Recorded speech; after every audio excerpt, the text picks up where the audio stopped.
xenophobia, taking the narrative away from things that actually matter, like the affordability crisis and Chinese-Canadian relations deteriorating.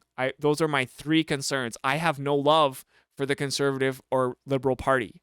So I don't have a horse in this race other than being an Asian Canadian person and being like, oh my God, you know what? They interned my relatives on similar manufactured consent. This is something that could happen again. It's a wonderful day in the homiehood, a wonderful day for a homie. Won't you be my homie to Taro? The articles by Sam Cooper rely on anonymous CSIS sources and fail to confirm allegations or even address inconsistencies. Yesterday, Global News published an article by Sam Cooper alleging that in February 2021, Liberal MP Han Dong advised a Chinese diplomat that the government should hold back on freeing Michael Spavor and Michael Kovrig from prison. Dong denies doing so, claiming he actually pushed for their release and has left the Liberal caucus until an investigation is complete. The story, which is developing as I write, is the latest entry in a series of articles published by Global News since November that focuses on alleged Chinese interference in multiple Canadian elections. The nature of this past reporting, plus the specifics on the latest article from Cooper, led me to have little trust in Global News, which, given the nature of their sources, is what these articles rely on. To explain my case, I'll first review their past reporting and then move on to yesterday's article. On November 7th, 2022, Global published an article containing allegations from anonymous CSIS sources that China funded a clandestine network of at least 11 federal candidates running in the 2019 election.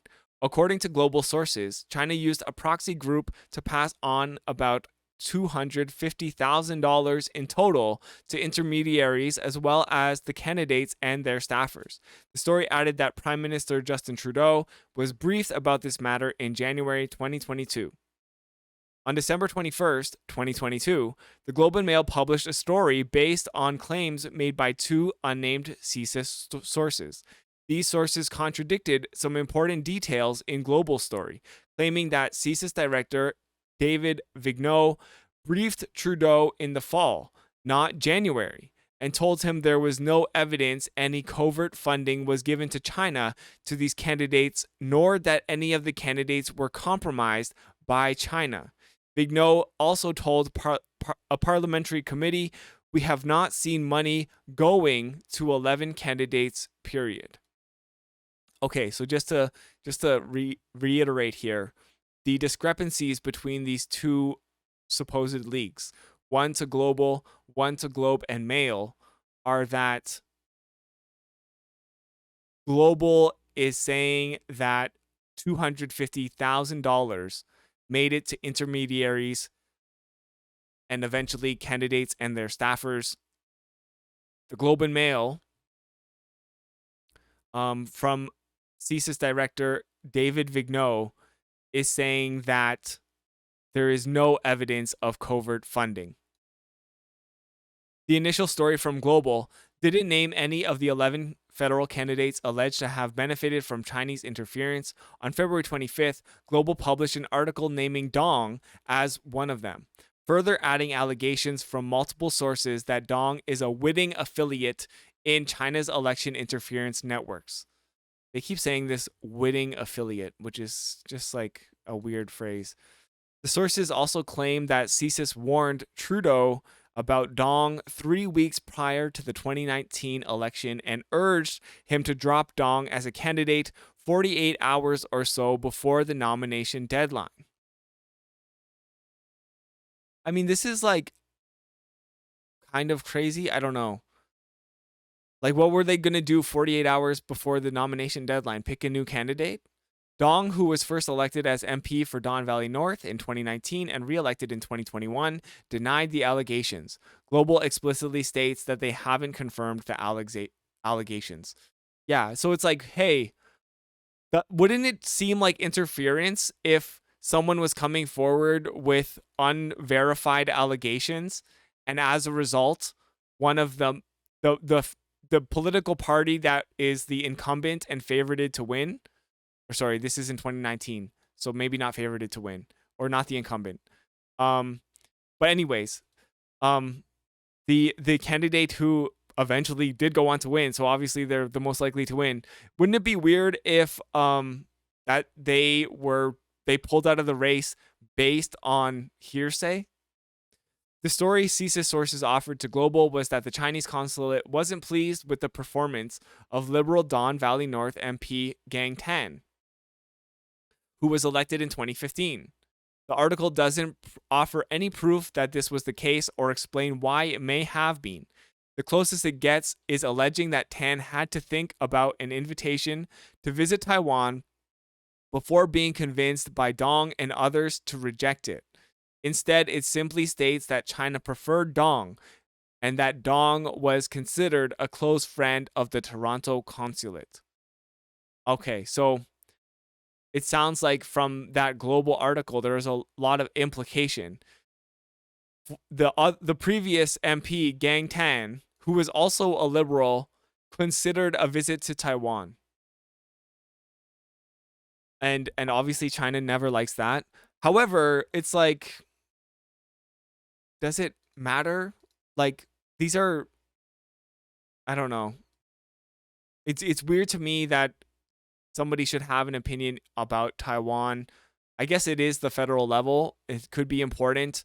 Obviously, this constituency has a large percentage. I think it's over 25% of this constituency is like Chinese, Canadian, and sometimes that includes people from Taiwan, right? So like it can be important to have a nuanced take about the Chinese-Taiwanese relationship. Global presents this alleged relationship as something scandalous on its own, which ignores innocent explanations, such as that Dong was formerly an MPP in Toronto for a riding that included Chinatown, a significant Chinese population, and the consulate itself, making this relationship potentially useful to constituents. That is what I really don't like about a lot of this reporting, is that it basically implies that having a relationship between your constituents who are of Chinese heritage, but they are Canadians, or having a relationship, yeah, like for example, like in this example with like the Chinese consulate, would not be a factor in getting elected. Like often we view these relationships as a reason to elect somebody. For example, in Peterborough, we elected the mayor because they were formerly an MPP, I believe, and they had increased knowledge of how the province functioned, and that was an asset for the city. That for a lot of voters, that looked like an asset as to why this person should become mayor, because they have connections and they have understanding of different levels of how government functions. But in this case, Dong's connections and Dong's understanding, Dong's experience is simply implied to be corruption. Right? So it's just like when we have this like different standard for someone based on their ethnicity, then it comes off as very racist. For example, it's hard to imagine Global ever using a Jewish MP's relationship with an Israeli consulate to smear them as a fifth columnist. Yeah, see, that is like exactly the point. That would appear as extremely anti-Semitic, and Jewish Canadians would be right to call that out and be like, like this is actually just a normal thing that happens. The story proceeds on from the claim that Dong was favored by the Chinese consulate, as if the real competition to become the Liberal candidate for Don Valley North in the 2019 election was between him and Tan. Shockingly, Global takes until the 69th paragraph of the story to mention that Tan had actually announced in June 2019 that he would no longer seek re-election amid allegations that, as the National Post wrote at the time, he hired his girlfriend as a constituency assistant, then fired her at his wife's behest and refused to provide child support to their daughter. Tan claims he merely acted as a sperm donor and didn't promise to support the child.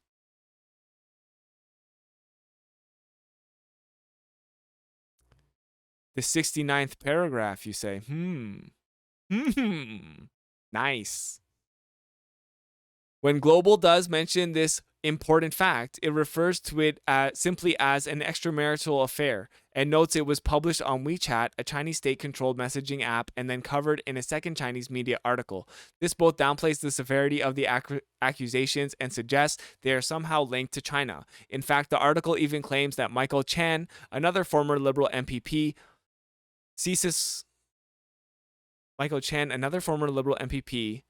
CSIS was allegedly watching.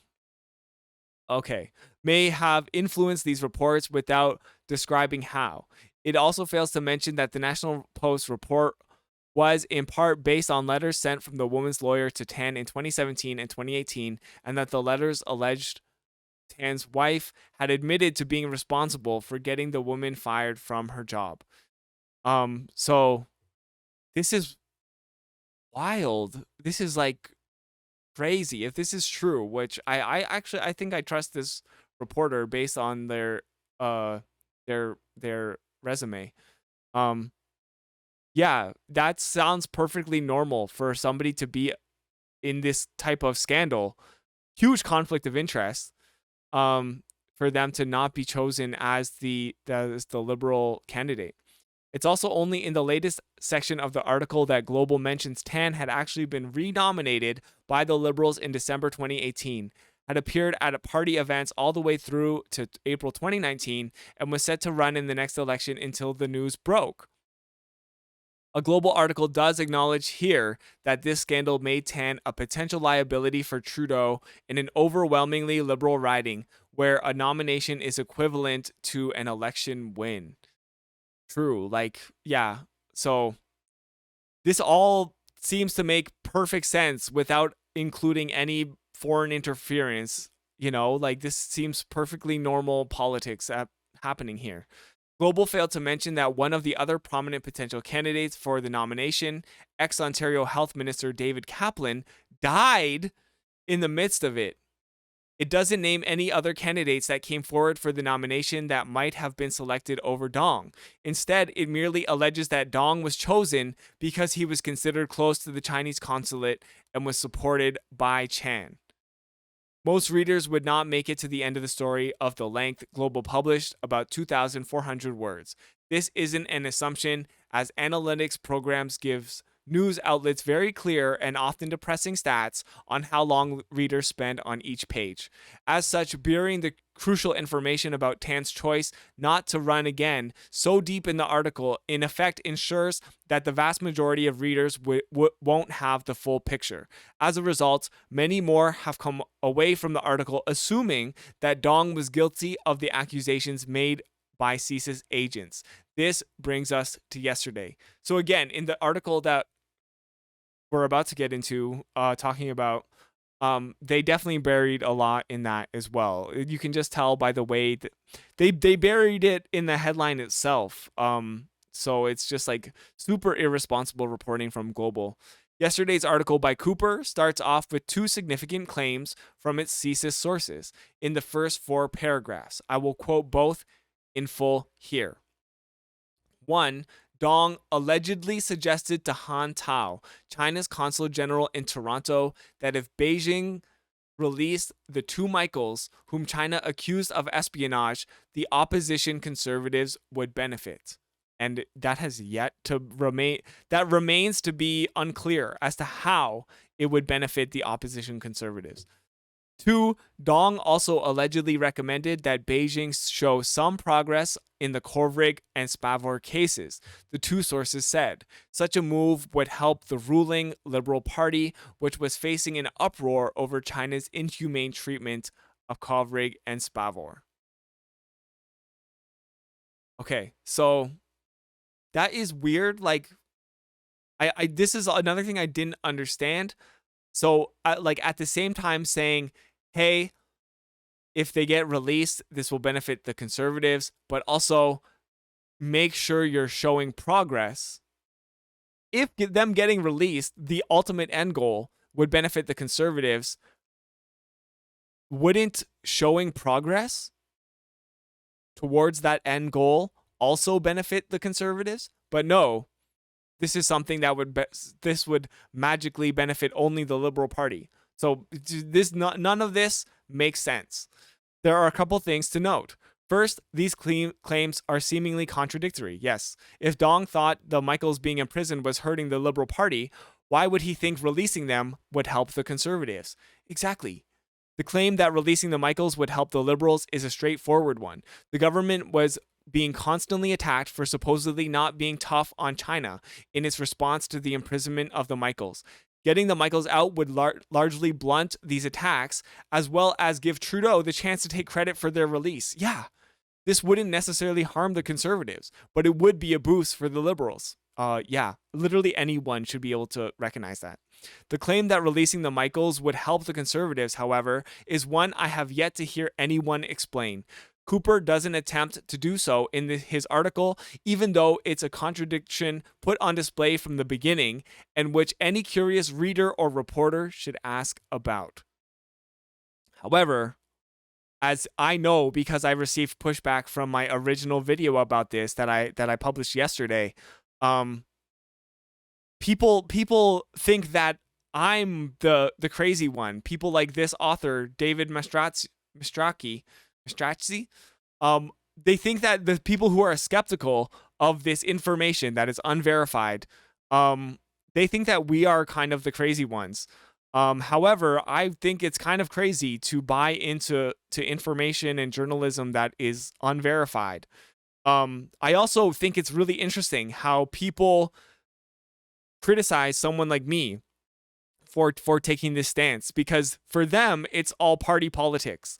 It's oh my God, I can't believe you're helping Justin Trudeau by being skeptical of these unverified reports. But I couldn't care less about Justin Trudeau or protecting him. My concern is about Chinese-Canadian relationships, the relations between the two countries, and the geopolitical situation that's unfolding ahead of us. I don't want to go to World War III. My other concern is not solely for Han Dong or Vincent K or Ken Sim. They're all my political enemies. They're conservatives and liberals. My concern is for the xenophobic campaign that is unfolding before our eyes, right? So those are my main two concerns. Well, I have a third concern, that all of this is distracting from things that actually matter, right? Those are my three concerns about this. Xenophobia, taking the narrative away from things that actually matter, like the affordability crisis, and Chinese-Canadian relations deteriorating. Those are my three concerns. I have no love for the Conservative or Liberal Party. So I don't have a horse in this race, other than being an Asian Canadian person and being like, oh my God, you know what? They interned my relatives on similar manufactured consent. This is something that could happen again, you know? Second, a close look at the quotes in question makes it clear that Dong actually recommended to Tao that China take steps towards freeing the Michaels, which is what you would expect of any Canadian MP. But Global merely asserts that Dong suggested releasing the Michaels would benefit the Conservatives, apart from the suggestion making no discernible political sense. Global's quote doesn't actually state that Dong told Tao not to release the Michaels, despite what the article's headline declares. And as we know, the Globe and Mail was not able to get the transcripts from this conversation, nor were they able to get the tape, because apparently the CSIS wiretapped this conversation. So there is actually a recording of it. Globe and Mail was not allowed to access it, even though they are talking to these supposed leakers.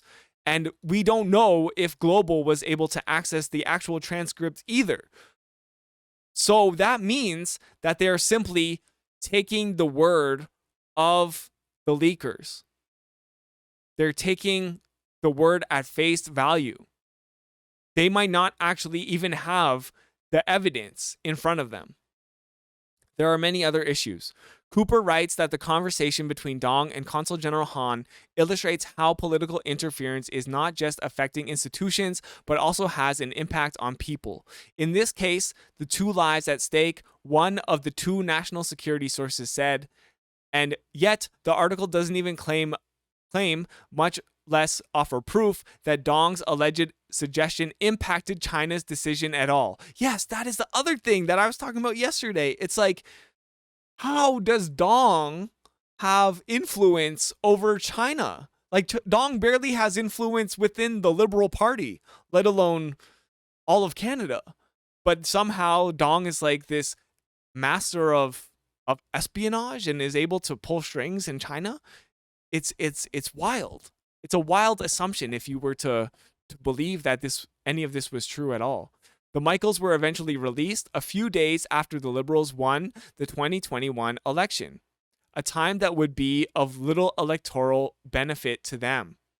That is true, but they got a lot of they still got a lot of credit for that, but yeah, it's not something that helped them win the election.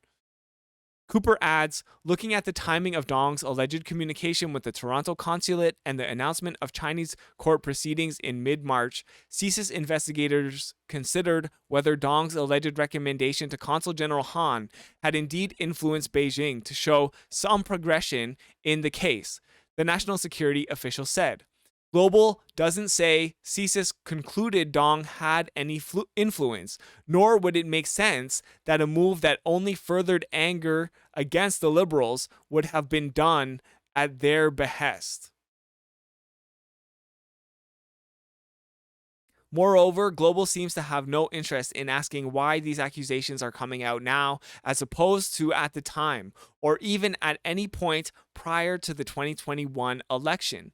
Cooper writes, it remains unclear whether or not CSIS has ever conveyed these accusations to the Prime Minister's office or anyone else in the federal government. So we know actually that the Prime Minister's office was aware, but saw no actionable consequence for knowing that this conversation existed. The Prime Minister's office told Global this was the first time they had heard the conversation between Dong and Tao. Okay, so maybe this is the first time that they heard it, but they were aware of it. If CSIS truly did believe Dong had been trying to keep the Michaels locked up, wouldn't it have told the government, particularly given it had already allegedly spoke to Trudeau about Dong? Right, so CSIS was in communication with the Prime Minister's office about this, even if it wasn't even if they didn't give them the full conversation. But if it was true, why wouldn't they give the most relevant information? Was that Dong was actively working against the interests of the Liberal Party itself. Global also notes that there was some deliberation at CSIS as to whether Dong had done anything wrong, or was merely acting within appropriate diplomatic channels and doing what he thought was within his purview as an MP to find solutions. As a child of the 80s Cold War, this is not shocking in any way. Yeah, it does genuinely feel like a new Cold War is being manufactured. One really stupid thing about this Cold War, though, is that it's a Cold War between people who have mutual interests. The United States and China need each other. They are gigantic, large trading partners. They are also both capitalist countries. China is Canada's second largest single country trading partner. What are we going to do? Stop trading with them and go to war? This is in nobody's interest.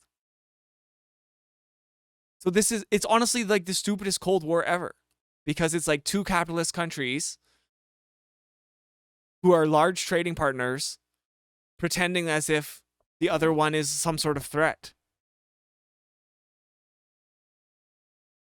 Their interests are completely aligned. So why not just like figure it out, work together? Frenemies, yeah, for real. Cooper appears to have no interest in whether Dong's phone was being bugged and what justification CSIS may have had to do so. Yes, isn't this kind of important? Shouldn't we be concerned that CSIS is like bugging people without a warrant? In the February article mentioned above, Cooper notes that CSIS started tracking Dong in June 2019, the month he declared he'd be running as a Liberal candidate. Has this tracking continued throughout the entirety of his time as an MP thus far? Cooper also writes that global stories raise questions of whether CSIS and the RCMP can investigate Canadian politicians, intelligence, and political sources. They certainly do raise questions, but Cooper appears at this stage to be uninterested in answering or even addressing any of them.